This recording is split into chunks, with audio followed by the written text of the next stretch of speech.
Infinite Dendrogram, Volume 1. By Sakin Kaidu.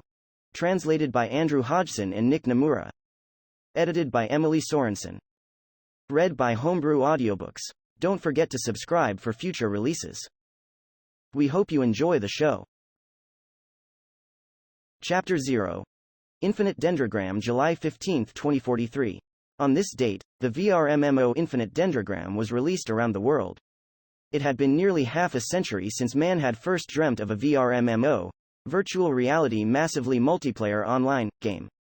In the 2000s, a variety of media, such as manga, anime, and video games, began to incorporate VR MMOs into their stories as the ultimate dream game. From among a sea of creative entertainment, people eagerly looked forward to the release of a VR MMO, and in the 2010s, quasi-VR headsets were released, offering enhanced quality of sight and sound immersion. Although at first a mere product of fantasy, VR MMOs were anticipated, developed, and then finally given form. In the 2030s, a small number of full-dive VR MMO games were released, allowing players to enter game worlds using all 5 of their senses. The reason so few were released was due to the difficulty and enormous cost of development. This meant that only companies with leading technology and sufficient resources could even make an attempt. Or perhaps more were attempted, but never completed. However, the few completed games that did make it out into the world were quickly met with disappointment. Unlike the VR MMOs depicted in fiction, these ones lacked in realism, they assailed the senses with discomfort, and their graphics were hardly any different from existing game systems. Also, despite guarantees of a safe design, players one after another fell ill and were taken to the hospital. The development companies behind the initial dive VR MMOs all went bankrupt due to poor sales, bad reputations, and numerous lawsuits from afflicted players. A reviewer from the time had the following to say about these games: they managed to create the dream game, but they weren't able to create the dream. Dive VR MMO games continued to be developed, but none were made that could be considered a success. That is, until Infinite Dendrogram was released. The lack of information about Infinite Dendrogram before its release was abnormal. It was kept secret the whole time, and on the day of release, the developers only made one announcement simultaneously across the global media networks. In it, they presented 4 key selling points for the game. First, the 5 senses would be perfectly simulated. Second, even if there were 100 million players, all of them would play in the same game world on a single server. Third, players could choose how they'd view the game world, with options including realistic, 3D CG, and 2D anime. Fourth, time within the game would flow 3 times faster than in the real world. In response to the announcement, voices from around the world could be heard saying, "Is this really even possible? Just how much money and tech did they use to make this? Even for a case of misleading advertisement, isn't this going a bit far?" Although the announcement had an impact, people found its content simply absurd. Out of everyone that saw the announcement, and this included non-gamers, 99.9998% didn't believe it and didn't buy the game. The remaining 0.0002% of people, however, said things like, "It seems like a lie, but what if it's true? I'll try it, I believe it," and they headed into stores to buy the game. The necessary hardware cost around 10,000 yen, and was an extraordinary, some would even say reckless, pricing scheme. This helped lure in customers, with some saying, "Well, even if it's a lie, it's only 10,000 yen. So they bought it and started playing. And once they logged into the game, they all knew it was the real thing. Overcome with amazement at the game's realism, they would log out and look at their clocks, only to be astonished even more. The dreams they saw were all real, the dream game was now a reality. The day after release, amid the clamor set off around the world by posts and comments from those who played the game, the developers released another announcement. This time, the contents of the game were detailed.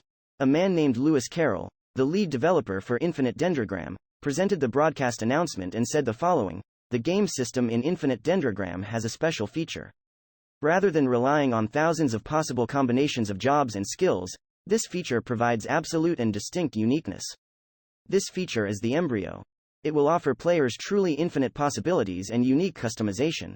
Embryos will respond to personal circumstances and evolve from among an infinity of patterns. These patterns will not merely be different colors and parts, but will even include unique skills, allowing them to be truly limitless in scope.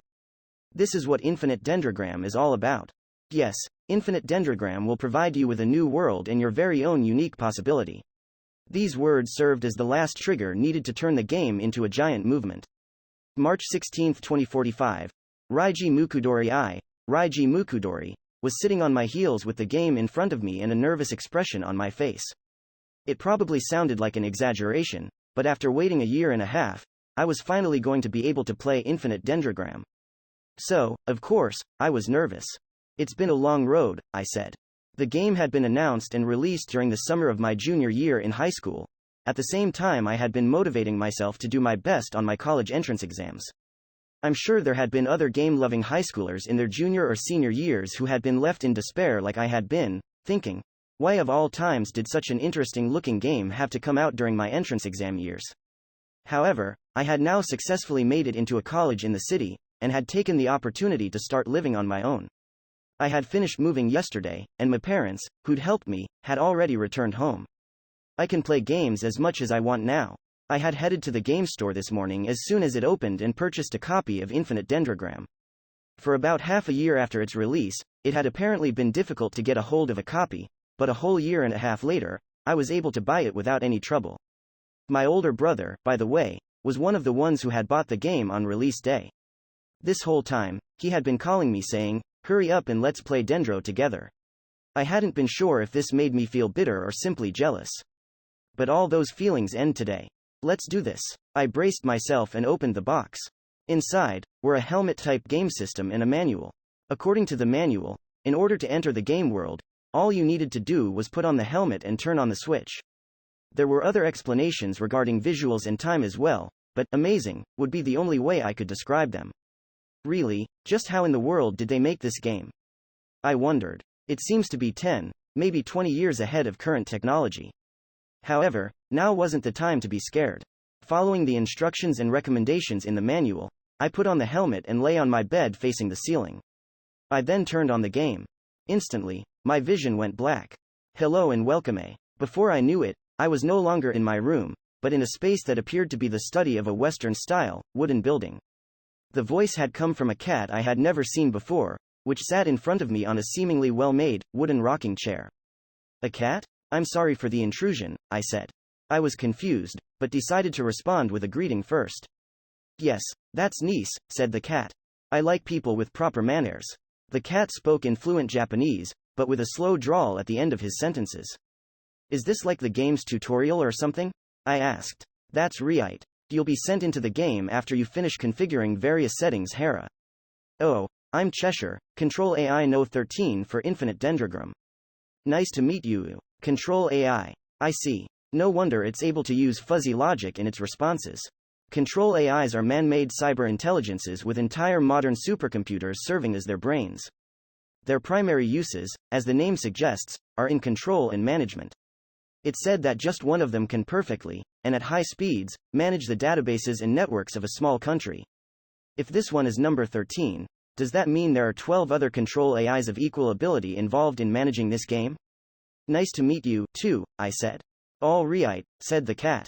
First up is selecting the graphics. Samples of these will alternate, so choose which one you like the best, okay. After the cat, Cheshire, said this, the surrounding scenery completely changed. The study I turned into a spacious area, a somewhat Middle Ages European townscape. There were many people walking about, and after a fixed period of time, their appearance would change. Actually, it wasn't their appearance, but rather, the way I saw them was changing.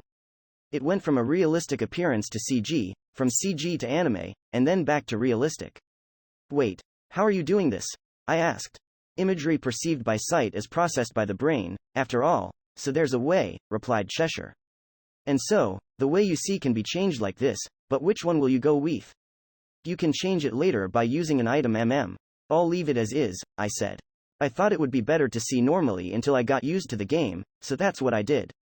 Although I was interested in how it would feel to touch something that looked like it was from an anime.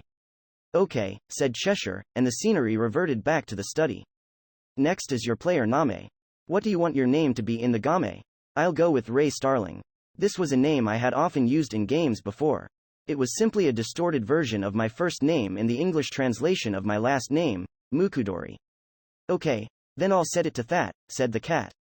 Next, the settings for your appearance. After Cheshire said this, a featureless mannequin and a bunch of window screens appeared before me. These screens contained words such as height, weight, bust, their corresponding sliders, as well as facial features. These are, I said slowly. Use those parts and sliders to make your own avatar for the game, said Cheshire. Oh, you can also make it into an animal like me, or even change your gender RR. No, I'm not so sure about changing my gender in a game this realistic. It's okay to take your time and think it over, said Cheshire. We have 3 times the amount of time here than in the real world. Oh yeah, there was that one time when someone repeatedly logged in and out and spent 1 month in Earth time making their avatar. That's a tremendous amount of effort and concentration, so I don't think I'll be able to go that far. It wasn't just because of the sheer number of sliders and parts, but the values you could set for each of them were way too exact. It was almost like they were telling me to make a real human face. For a beginner, that's way too difficult, I thought. In that case, can I just use my real appearance as the default and make some changes to that? I asked. You can do that, Cheshire said and waved his tail. The mannequin turned into me. Now you just need to make some changes using this as your boss, said the cat. Thanks, I said. It was fairly simple after this. I left most of the settings the same, but changed my hair color to blonde, and changed my ethnicity as well, which altered my face. While I worked on this, I wondered about what my face would look like if I set it to anime or CG. I'd be able to see it if I played without changing any of the settings, but no, it's better that I don't play online with my actual face. And like that, I finished creating my avatar after about 30 minutes or so. And finished, I said. Okay. Then I'll hand over your starting item MMS. Cheshire waved a padded paw in the air and a bag fell from empty space. This is your storage bag, also known as your inventory YY. The storage space inside it is from a different dimension. You can store items in here if they're yours, but on the flip side, you can't put any items in here that aren't. I see, I said. It's a useful bag, but I guess that means it can't be used to commit crimes. Well, Cheshire continued, if it's an item that dropped from someone you PK'd, or one that you stole with the steal skill, then it'll go in. I fell silent. I don't know what to say to that. By the way, if a player's steal skill is high enough in level, they can steal an item from even inside this 4D pocket-like item bog, the cat said. So be careful. Now just how exactly am I supposed to be careful against a thief that's capable of stealing from the 4th dimension? This bag is for beginners, but there are also other types, such as ones that are tough to steal from, small ones, and ones with a lot of capacity YY, the cat said. What is the capacity of this one, by the way? I asked. The size is about equal to 1 classroom, and the weight is maybe around 1 ton in Earth measure mean. It can fit quite a lot, I said. That's plenty. It's apparently not enough if you're a merchant, though, said the cat. They're likely to buy new on us. Oh, item bags will scatter their contents around if they get destroyed, so pay attention to their durability YY. I'll be careful, I said. Next is a set of beginner equipment. Ray, what will you pick? Cheshire pulled a catalog from a bookshelf and showed it to me. In it were full sets of various types of armor. There was the typical Eastern and Western style armor, but in addition to these, there were traditional outfits from China, India, the Middle East, and South America. On the opposite end, there were even outfits that seemed to be from sci-fi movies. I'll go with this, then, I said, choosing a combination that consisted of innerwear, a jacket, jeans, and a bandana. The look vaguely resembled the male protagonist from a masterpiece game of the last century. I played retro games as well as modern games thanks to my brother, so although the look was a bit behind the times, it matched my tastes. Okay. What will you pick for your first weapon NN? The cat asked. I turned to a different page in the catalog. All kinds of weapons were listed, including a wooden sword, a practice sword with a dull blade, a knife, a bow, a sling, and a staff. I should choose something that matches my outfit. I'll go with the knife, I said. Okay. So for your weapon and equipment.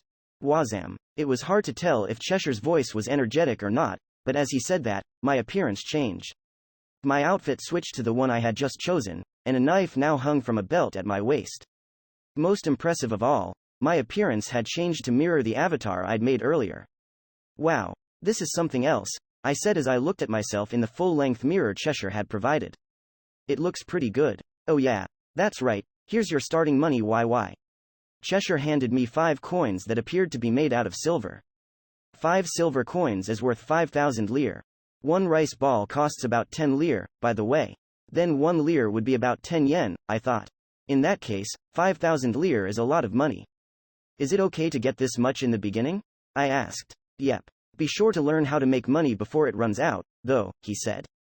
In other words, I probably won't get any more after this, so I should use it wisely. Well then, it's finally time to transfer your embryo, he said. Oh, the thing in all the rumors. I said. Embryos. I'd heard they were the greatest feature in Infinite Dendrogram. They offered true uniqueness and evolved in infinite ways based on the player. They were partners that exceeded the likes of items and equipment. My brother, who was already playing the game, said, if this hadn't been a well-made dive VR MMO, but just a regular MMO instead, I'm sure it still would have been a hit as long as it had the embryo system. Do you need an explanation on embryos? Asked the cat. Since you're offering, I guess I should listen to it, I said. It's probably best to hear the tutorials for unique systems, after all. Okay, said the cat. All players receive an embryo at the star RRT. The only time they'll look the same as while they are in this 0th form. With the first form and beyond, they'll change in completely different ways based on their owner RR. Oh, I said. As a gamer, I can't help but be fascinated by features that allow for something to be totally unique. Although the possibilities are infinite, there are some rough category EES, added the cat. Oh, I didn't know that, I said. This was because I'd done my best to block out any information before I started playing. I'd been worried that I might abandon my entrance exams if I'd found out something about the game, as it would have made it harder to resist playing it. The only information I'd heard from my brother was that it's fun. It might have been the case that he'd also been worried about my exams, and so he hadn't told me anything specific. The broad categories are type arms, a device type that players can equip as a weapon or armor RR. Type guardian, a monster type that protects the player. Type chariot, a vehicle type that players can read. Type castle, a building type that players can reside in. Type territory, a barrier type that players can deploy. That's about it. Oh, I said. I was starting to get excited to see how my embryo would turn out. Also, besides these ones, there are rare and advanced categories that an embryo can evolve into, too. There are even categories that are unique to one embryo. It'd be nice if you could get own. Wow, I exclaimed. But if that's the case, there are bound to be players who keep resetting their character until they get a rare category. Ah, you can't remake your character in this game, said the cat. Huh? Even if someone bought different hardware and played the game, that person would log in as the same character as the first teamie, Cheshire explained. Their embryo would also be the Sami. This is because we keep records on our side of users' brainwave data. Quote. I was silent. They record our brainwave data. I thought. Yeah, that sounds kind of scary. Even if they were able to reset, it's all based on that person anyway, so I think their embryo would end up exactly the Sami, said the cat. Is that how it works? And while we were talking, your embryo finished transferring, the cat added. Huh? Ah. I realized that on the back of my left hand was now embedded a faintly glowing oval gem. That's your embryo, Cheshire said. It'll be stuck to your left hand during its 0th form, but it'll come off after it hatches and reaches its first for RRM. In other words, I guess it's sort of like I'm incubating an egg. By the way, is there any chance it can break while it's an egg? I asked. That won't happen, said the cat. Any damage an embryo receives while in its 0th form will be passed on to the player. Ah, I see. So that means the embryo will be safe even if the player dies. But after they hatch, embryos can be damaged and break like anything else, the cat said. They'll self-repair over time, though. It's kind of like a living creature. By the way, after your embryo turns into its first form, a tattoo of a crest will appear where the egg was, said the cat. It serves as a sort of identification for players in this world. Without it, you wouldn't be able to tell players apart from NPCs. Is that so? I asked. But no, there's no way you would mistake an NPC for a human. Right? Also, the crest has the ability to store your embryo, said the cat. When you don't need it, you can keep your embryo in your left hand. You'll be together with it as long as you play this game, so please take care of it. Got it, I said. I'm still not sure how my embryo will evolve, but that's fine. It all comes down to oneself anyway, so I guess it'll work out on its own. It's nice to meet you, partner, I said. Needless to say, there was no response from my embryo, but I got the feeling that it shined slightly. Lastly, please choose which nation to join.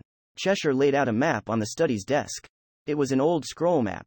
After it was unfurled, however, pillars of light rose up from 7 locations on the map, and from within them, I could see various towns.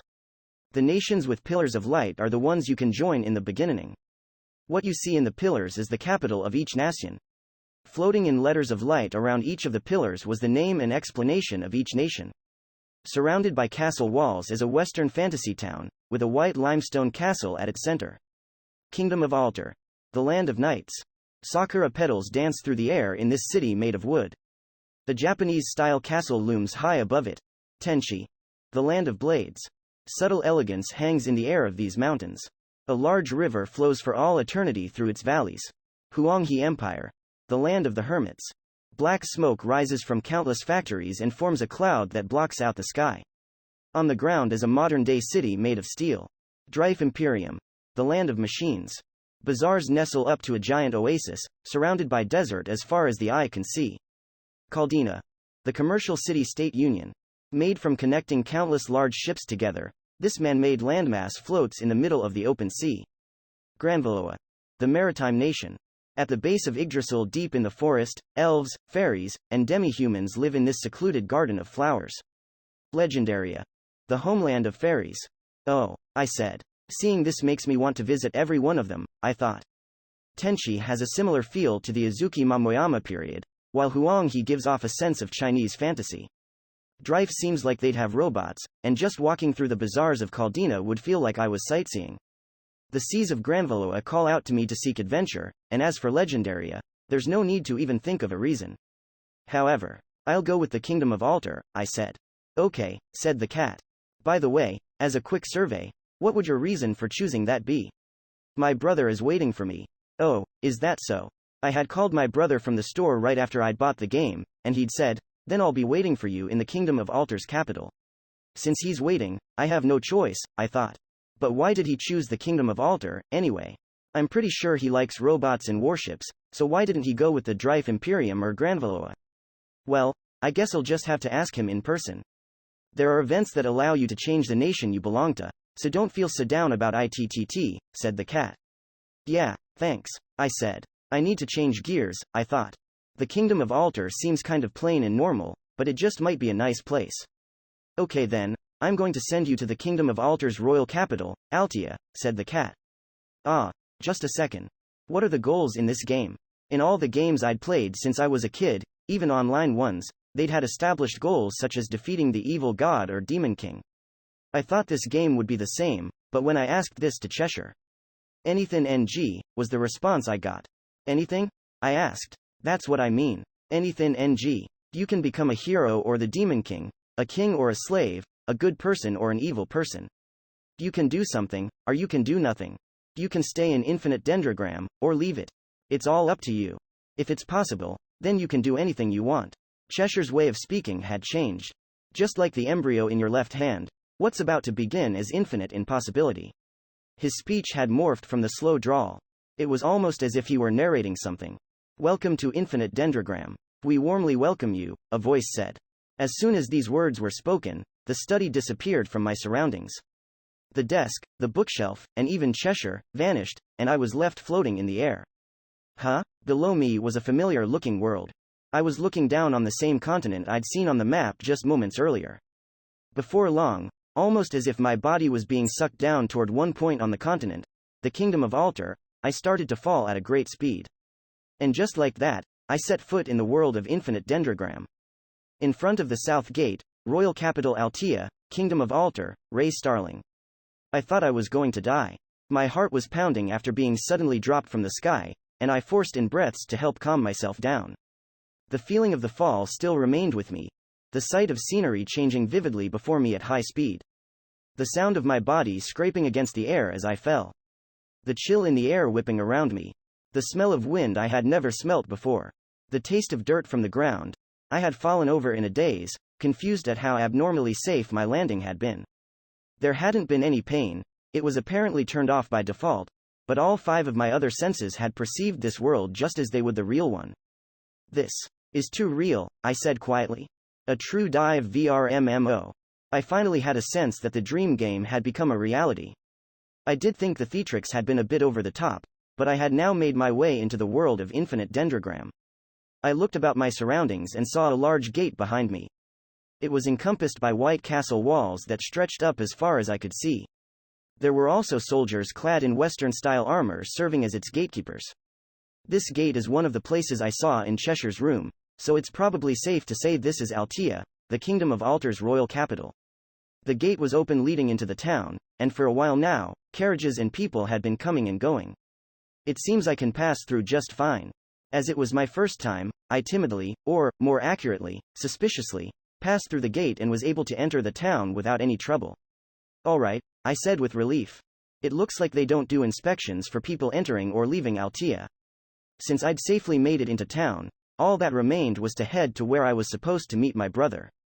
If I remember correctly, he said a large water fountain on the capital's central street, I said.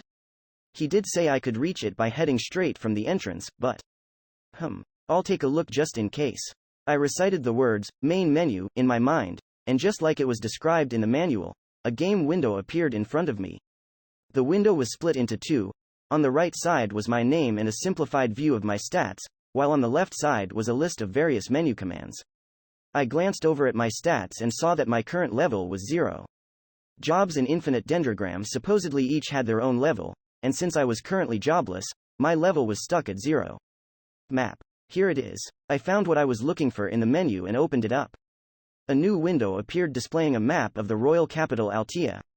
Normally, a map had to be filled in by traveling around or by buying maps. However, the manual explained that a player's starting area, the capital of the nation they joined and its surroundings, got input into the map from the start. This is useful. I see, I murmured. The city of Altea was circular in shape and surrounded by castle walls. These walls had a gate at each of the 4 cardinal points, and stretching out from each of them was a large, stone-paved road leading to the center of the city. The roads would have intersected into a cross if they had continued, however, this was not the case. At the center of the royal capital was another ring of castle walls, and inside it was the area for nobility. Special permission was required to enter this area, and at its center was the royal castle. Well, I probably won't have any need to go there for a while, I thought. The central street we were supposed to meet at was the one running from the south gate to the nobility area. The gate I had just passed through, by the way, was the south gate. So if I simply head straight, I should be able to reach the water fountain. I was walking while looking at my map and thinking this, when... Somehow, I had locked eyes with a woman I didn't know. She had run out from a side alley, and since I'd been engrossed in my map, I hadn't noticed until she was right upon me. I reacted late and wasn't able to avoid her, causing us to collide. As a result, I was flung more than 15 meters away. Gah, I muttered. That felt like it caused some serious damage. As a matter of fact, the window screen I still had open showed that I'd lost 80% of my HP. In addition to this, I appeared to have broken some bones. The status effects, broken left arm, and broken right leg, were now being displayed. Just one collision with a lady, and I receive such near-fatal wounds as these. Come on, just how shockingly frail am I? Are you all right? The woman that ran into me rushed over to my side with a pale look on her face. She had soft hair and kind facial features. And was wearing white, metal armor that looked absurdly heavy. I wouldn't be surprised if that thing weighs 100 kilos. I tried to tell her, I'm okay. It was no big deal. However, my body was still numb from the damage and I couldn't properly move my tongue. I'm so sorry. Force heal. Her hand instantly glowed white and particles of light fell from it onto my body. My HP was completely healed, and the status effects for my broken bones were also gone. Oh, that must have been healing magic. It was a common occurrence in video games to nearly die and then get completely healed, but this was what it was like to actually experience it. It's kind of scary. I'm terribly sorry. This is all because I wasn't paying attention to what's in front of me while running, she said. And no, I was also looking away. By the way, are you okay? I asked. We'd collided with enough force to give me near-fatal wounds, so I was worried that she might have been injured as well, but she was completely unharmed. She appeared to be a really high-level player, and the equipment she was wearing looked to be of a high grade as well. Her stats, then, would most likely be high, too. So that's why our collision ended up the way it did. I'm fine, she replied. But I caused you to get such a terrible injury. Oh no, why you were kind enough to heal me, so I'll be just fine. I couldn't help but speak politely. On top of that, I was fairly sure my voice was shaking. The damage from when we'd collided had caused me to lose my nerve. By the way, it looked like you were in quite the hurry. Is there something wrong? When I asked her this, the woman suddenly appeared to have remembered something. Well, actually, my little sister left the house and I was in the middle of searching for her. Your sister? I asked. Yes. This is her in this picture. Have you seen her anywhere? Asking this, she took out a picture and showed it to me. Although this world has a fantasy setting, it would appear that pictures are readily available. In the picture was a cute little girl. She looked like a younger version of the woman in front of me, but with straight hair instead of wavy. Her sister, huh? I thought. Like me and my brother, she must be playing this game together with her sister. I could only stay silent as she looked at me in desperation. I felt bad for her, but I hadn't seen her sister. I'm sorry. I just started recently, and I just entered this town through that gate a moment ago. Is that so? Then she might already be inside. This is my contact information, the woman added. If you happen to see my sister anywhere, please contact me. Also, I'm really sorry for running into you. She took out a piece of paper, wrote something on it, and then handed it to me. There's no need to apologize, so please go and search for your sister, I said. Thank you. Well then, goodbye, she said and darted off, leaving me with a memo in my hand. The following was written on it: Liliana Grandria, Knights of the Royal Guard Vice Commander, Kingdom of Altar. Huh? Characters I had never seen before were being translated into Japanese in my head. More shocking than that, however, was the rest of the memo. The quest, Search for Liliana Grandria, difficulty level 5 feet has started. Please see the quest screen for further details. I was at a loss for words. Yeah. Although she looked like a real human to me, this meant that she wasn't actually a player, but instead, she was an NPC? And just like that, I realized again just how unbelievably realistic Infinite Dendrogram was. Shortly after I met Liliana and received my first quest, I arrived at the large water fountain on the central street where I was to meet my brother. On the way there, I had a look at the help information, and apparently difficulty level 5 quests were supposed to be undertaken by a party of advanced players. So without a doubt, it wasn't something I could partake in. Why would a quest like this be given to a beginner, anyway? I wondered. I should just ask bro about it for now. Thinking about this, I had hurried my way to the water fountain, and the scene that greeted me left me speechless. There was a nearly 2-meter tall bear costume with a sign reading, "Welcome little brother," parked in front of the water fountain. What in the world is that? I managed. There's no way. But, no way. But then again, this is where we're supposed to meet. There likely aren't that many people out there waiting for their younger brother. He wouldn't know my character name, and it's not like he can use my real one, so it makes sense to write "little brother" on the sign. I get that part. But why the costume? I asked aloud. It's going to take some guts to talk to that thing. For a little while now, children had been gathering around the bear. I couldn't tell if they were NPCs or players, but they seemed to be very attached to the bear. They were climbing onto its head and lap, as well as hanging from its arms. I wasn't getting anywhere at this rate, so I steeled my nerves, and decided to talk to it. Excuse me, I would like to ask you something. Yes, just bear with me for a moment. Was that a pun? I thought. I get that you're a bear, but still. Are you Shuichi Mukudori? Forget it. Is that you, bro? I asked. Indeed it is, he said. Hey, Raiji. I so wanted to be wrong. I'm glad we were able to meet up. The bear, my brother, Shuichi Mukudori, stood up and said, "Shall we go, then?" He then pulled out some candy from his storage bag, or rather, a pocket attached to his stomach, and passed them out to the children gathered around him. Is he pretending to be that famous character? I thought. In that case, he should be a cat, or at least a raccoon. Yay. Thanks, Mr. Bear. The children received their candy and then headed off in cheerful spirits. Before long, only my brother and I were left remaining. I guess first up should be introductions, my brother said. My name here is Shu Starling. I'm Ray Starling, I said. So like I thought, we did end up with the same name. Since it was so easy to use the English translation of our last name, Mukudori, whenever someone in my family made a character, 8 out of 10 times we'd end up with the name Starling. So, what should we do? My brother asked. It looks like your embryo hasn't hatched yet, so should I show you around the town? While we're at it, if you want to pick up some equipment, I can lend you some money at no interest. Oh, well, actually. I explained to him about the quest one had just received. Really? A quest from Liliana, he said. I've never received one before. Really, though, why would I get a quest like this when I'm at level 0? I asked. That's because this world is realistic, and a lot of quests are triggered by coincidence, he said. Incidents don't occur in order to create a quest, but quests arise when there happens to be an incident. There are many quests you won't be able to trigger intentionally, and there'll be a lot of cases where you end up going on one you didn't intend to. Well, consider it a good baptism. You were able to get a sense for how realistic the people of this world are, right? Yeah, I said. It was so realistic. In fact, I'm a bit suspicious as to whether I'm talking to the real you, or just an NPC pretending to be you. Of course it's me, he said. You better leave it. Stop it with the bear stuff. It made me feel weird because I knew the person inside and could picture him. Ha ha ha. By the way, Liliana is a contender for the first or second most popular person in this kingdom. She even has a fan club made up of both players and TNs. There's a fan club. Oh, and what's a TN? I asked. A person that isn't a player, he said. Well, you can just think of it as the general term for NPCs.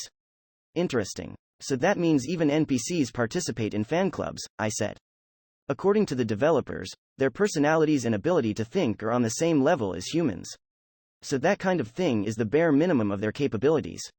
Really, this game is so sophisticated, it's almost alarming. By the way, did it say anywhere in the quest information about where to search? My brother asked. No, nothing, I said. They're telling me to search for someone without any hints. That's why I don't know where or how I should start. Although to be accurate, this memo would count as a hint, I figured. He said. Can you hand me that memo for a sec? Here you go. My brother took the memo, but instead of reading its contents, he flipped it over and showed its back to me. Dear sister, the shops were all out of remberries, so I'm going to go get some. I'm bringing bug-repellent incense, so I'll be okay. Please look forward to it and wait for me. From Milia. Isn't this? I said slowly. She must have been in a real hurry, said my brother. She wrote her contact information on the back of the memo her sister left and gave it to you. I didn't notice it either. Since the memo had been written on parchment paper, I hadn't been able to see through it. What are these remberries? I asked. Remberries are one of the high-grade specialties from around here, he said. Just think of them as really delicious fruit. Go get must mean that she went to go search for them, I said. Milian seems to be quite the proactive kid. There are 2 places around here where you can get remberries, said my brother. The first is an orchard within the capital. You can harvest there if you pay the fee of 5,000 lire per basket. Isn't that the entire amount you get at the beginning of the game? I thought. That's expensive. The other one is just outside the south gate. It's called Old Rev Orchard. Old Rev Orchard? I asked. Some things happened, and insect-type monsters have taken up living there. So it's an abandoned orchard, he said. Even now, there are a lot of fruit trees growing wild there, but at the same time, it's become a nest for monsters. So the stuff about bug-repellent incense must mean. I said slowly. Probably so. That's way too proactive. Go to the safer orchard. I shouted. 5,000 lire is asking a bit much from a child, said my brother. Even the market value of 50 lire for one would be tough. But still, that doesn't mean. Old Rev Orchard, by the way, is a place players usually mistake for being beginner-friendly due to how close it is to the starting point, he said. However, it's a dungeon where beginners enter and then get killed right off the bat. It's also known as the newbie killer. This couldn't be any worse. I just realized this now, but when I'd met Liliana, she had probably been headed toward the old orchard. When Liliana had said, then she might already be inside, she must have been convinced that Milian had already entered the orchard because I hadn't seen her after passing through the south gate. Well, my brother continued, in any case, it'd be best to clear this one quickly. It's probably the type where you'll fail if time elapses. What? I asked. I told you, right? He said.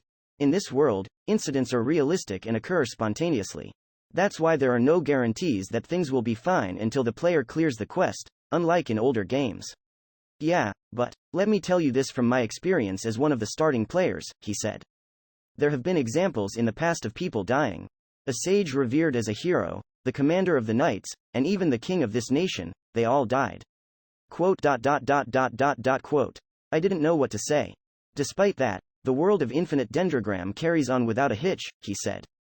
That's because it's real. I began to imagine. What if the girl in the picture gets attacked by monsters and tragically dies? Imagining it gave me an unpleasant feeling. Thinking about Liliana caused those feelings to sink even further.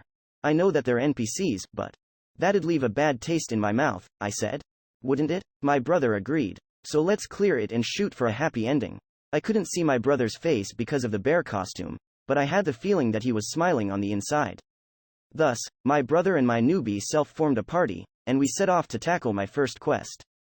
The quest to clear was Search for Millian Grandria. The difficulty level, 5. The location was the Trap Dungeon, Newbie Killer, Old Rev Orchard. The goal was a happy ending. Start quest. Chapter 1. Nemesis. By the way, have you paused to look at your starting stats yet? My brother asked me as we headed toward Old Rev Orchard. Come to think of it, not yet, I realized. Status information. Here it is. I clicked on the option and a new window appeared displaying my stats. My level was of course 0, and I currently had no job equipped. It seemed multiple jobs could be equipped at once, and so in addition to the level for each job, there was also a total level. My level for both was still 0. The other stats displayed were HP, MP, SP, STR, End, Dex, AGI, and Luke. Each of them was fairly low. Other than having 98 HP and 23 SP, the rest were all below 20. I didn't have anything to compare them with, but those stats were probably weak. But then again, I guess there's no way a newbie at level 0 would be strong, I reminded myself. So I'll be going into this dungeon called the Newbie Killer, at level 0, won't I? I asked. You'll barely make it past 0 if you don't equip a job, said my brother. Do you want to get one before we go? No, it doesn't look like we have the time. I'll go like this, I said. It'd be unbearable if the girl in the picture were to die while we were doing that, I thought. The most important thing right now is speed. My brother and I talked as we ran. Can I ask you a few things? I asked. I guess I can bear that.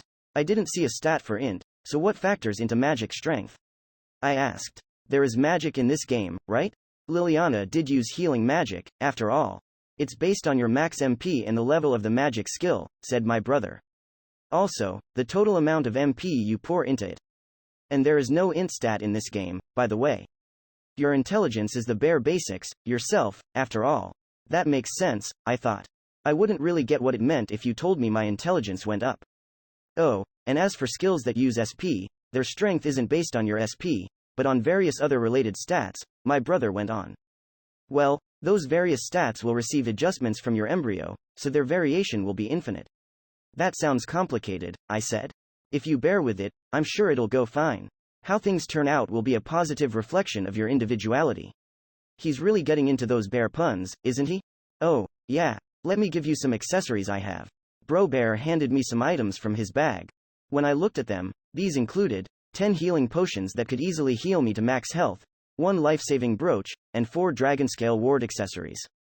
The life-saving brooch bears the brunt of your fatal damage, but it has a 10% chance of breaking, my brother explained. How many times this is checked is determined by the amount of damage divided by your HP.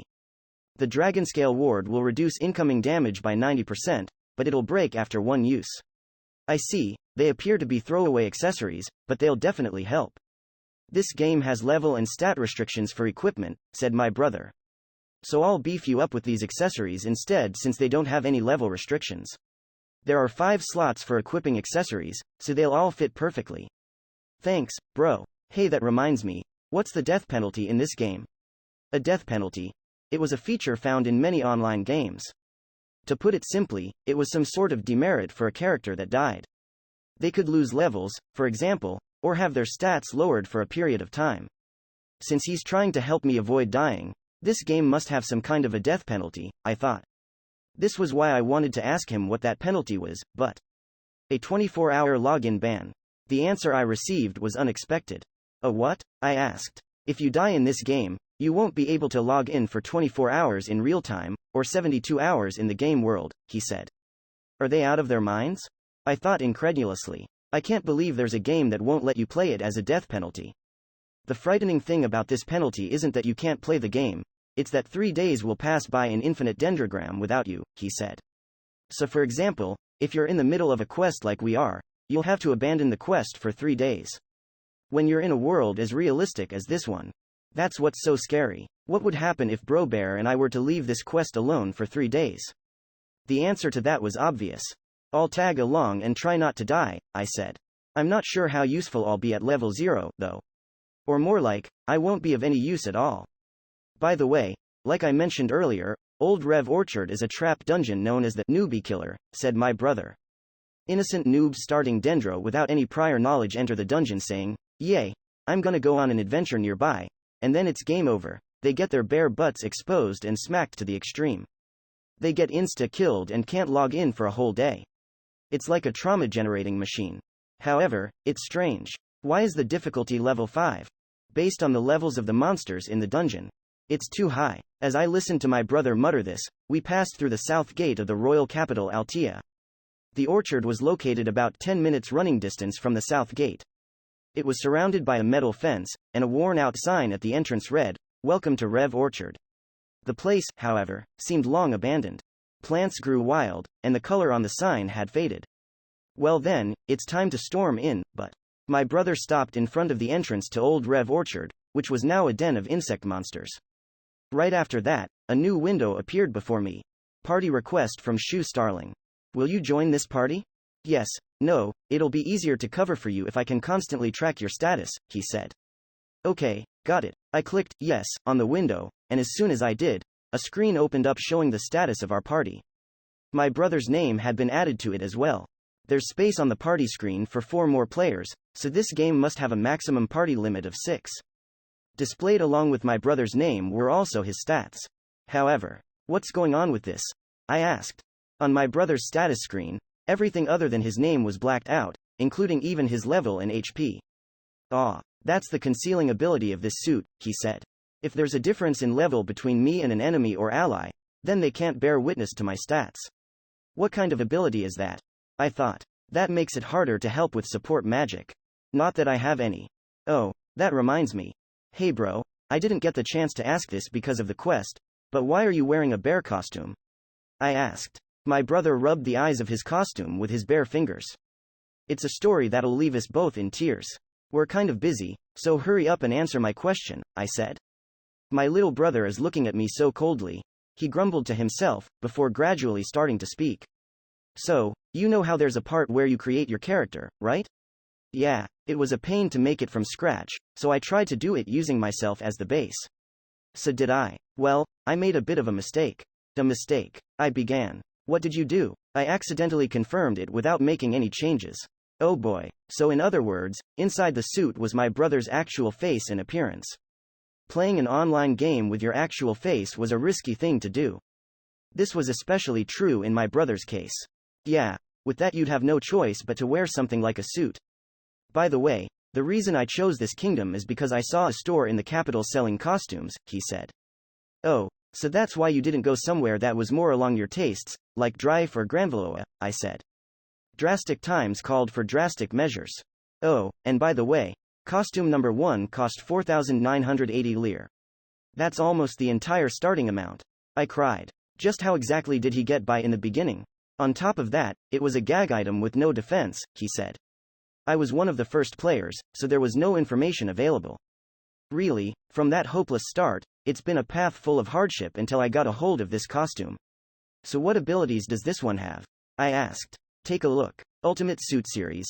Hind Bear Ancient Legendary Armor Def plus 903, Berry High, Skills. Disguise. Completely hides your stats from anyone with a total level of 100 less than yours. Built-in AC. A built-in AC designed for any environment. The perfect temperature anytime, any place. Power Assist. Supports movement with muscle motors. STR plus 903. Bulletproof Made. Able to withstand even crossfire. Reduces damage from physical ranged attacks by 903. Knife-proof Made. Feel safe on even the days with a lot of assassins. Reduces damage from physical close-ranged attacks by 903. Utility Bear Hands. Mysteriously, these hands can properly grab things, and they can be used quite skillfully. Increased damage to fish and insect monsters. What's with this overly high-spec gag item? What's plus 903, very high, supposed to mean? I asked. Is it actually as high as that implies, though? Wait. What level are you anyway, bro bear? I can't see his stats at all right now, so at the very least, his total level should be over 100, but... That's a buried say CR, he said. Man, that's irritating. Alright then, that's enough of our comedy skit for now. Let's go save the girl. About 90% of the material came from you, bro bear, but I agree, I said. Let's go. We made our way into Old Rev Orchard. Once inside, we followed a path of weeds and broken signs. On one of the signs was written, 500 metals to Remberry Field. I take it that means 500 meters? I asked. Pretty easy to understand, isn't it? My brother agreed. Also, have you noticed the sound, right? I asked. I've been hearing it for a while now. From the direction the sign pointed in, I could hear clashing sounds and the cries of something inhuman. I couldn't see anything due to all the plants in the way. However, Liliana, who'd entered the dungeon ahead of us, was without a doubt fighting something. That was when I realized that the sound of battle could only be heard from the Remberry Field, while everywhere else was quiet. Are there no other players here? I asked. There are a lot of people with trauma from this dungeon, said my brother. On top of that, the drop items and materials you can gather at these levels aren't all that great, either. Also, the insects attack in swarms, and a lot of them can cause poison or paralyze, so a counter for status effects is a must. I guess it's what you'd call an unpopular hunting ground. Well, thanks to that, it does make it easier for me to fight. My brother muttered. Balder, activate in second form. Ready. An electronic voice I hadn't heard before answered him. The back of my brother's left hand began to glow through his costume, and then something suddenly flew out from it. The bear's silhouette now had the following strange additions to it: a ring of gun barrels, a motorized mechanism for quick reloading, an ammunition belt, and a giant drum-like magazine. Right there before me was a heavy firearm known as the Gatling gun. Isn't this game supposed to be primarily fantasy-based? I asked. As I looked at my brother's embryo, which was likely a Type Arms, I couldn't help but ask this question. I envisioned Type Arms to be more, like a demon sword or a demon spear. Is something like a Gatling gun allowed? I wondered. The machine Imperium Drive also exists in this world, so my embryo is just fine. Bro Bear laughed as he hoisted the drum magazine on his back and lifted the barrel of the Gatling gun under his right arm. As I stared, somewhat shocked at the surreal sight of him. Kikaki, Chicky, bee and ant-type insect monsters had begun to swarm around us. Alright then, let's bear eak our way through to the Remberry Field, Bro Bear said, as he readied his Gatling gun. And fired away.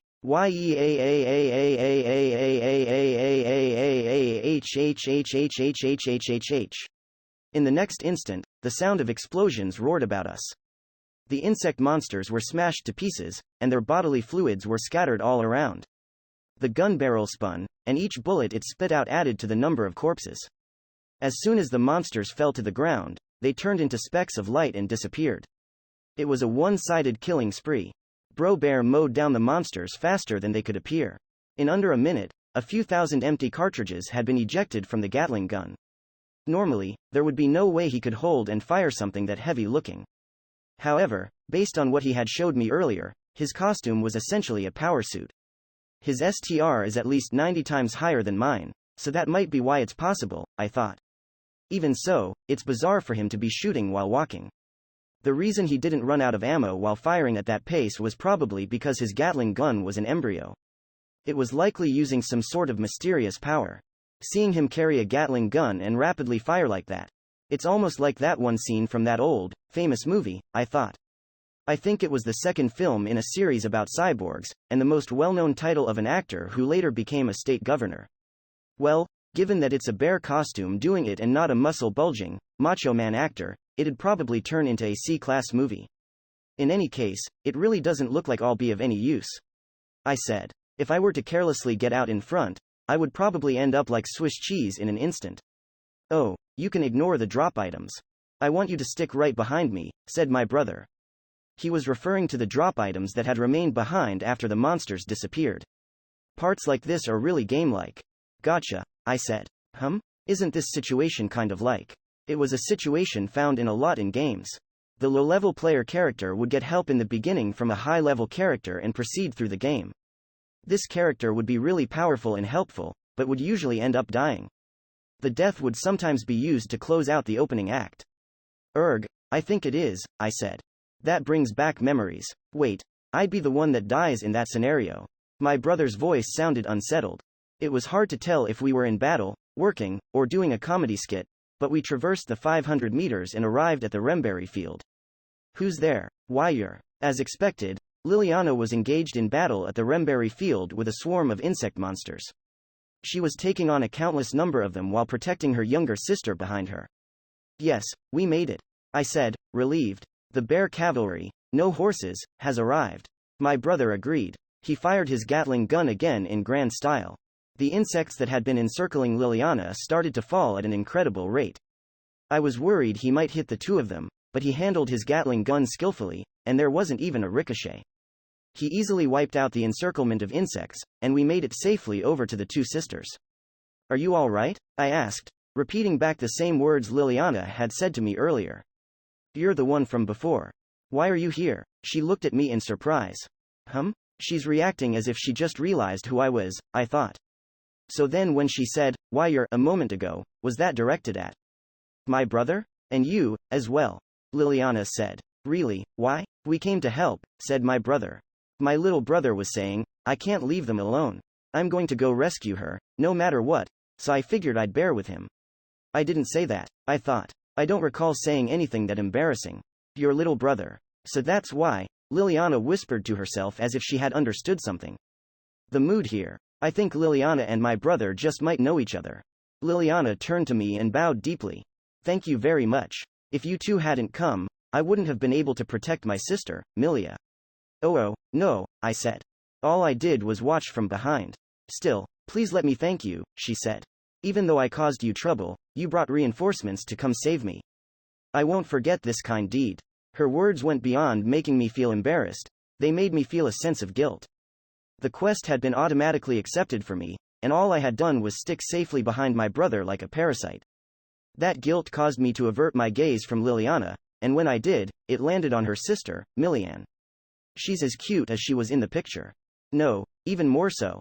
Loli? My brother asked. Lolicon? No, I'm not. I fumed. Sniffle, sniffle. Milian was crying. Well, yeah, she would be, I thought.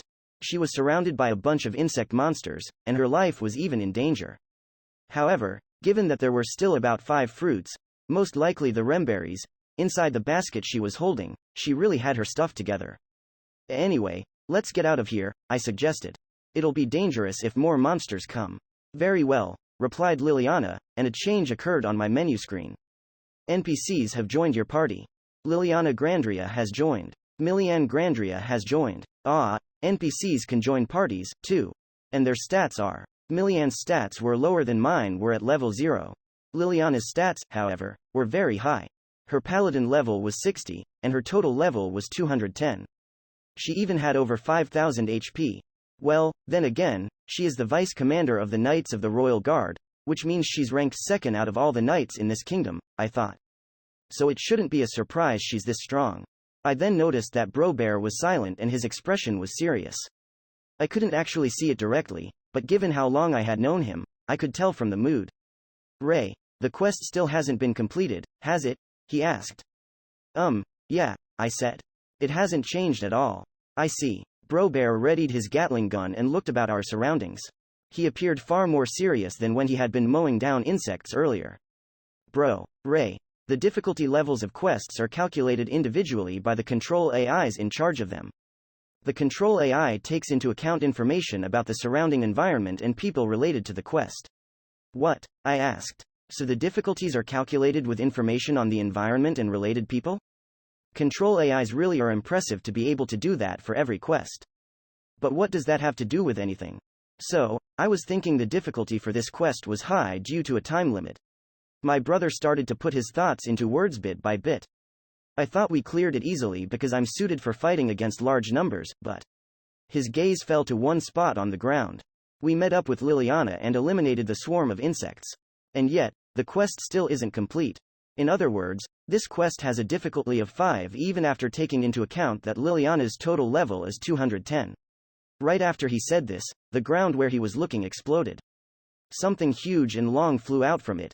GYULUUUUUUUUUAAAAAAA. It was a giant centipede almost 30 meters long. Clink. The giant centipede had large, stag beetle-like jaws growing on its face in all 4 directions. Its skin was also covered in reptile-like scales. The bullet my brother had swiftly fired at it had been easily repelled. It was completely different from the bugs my brother had been trampling over earlier. Even a beginner like me could tell. This thing is strong.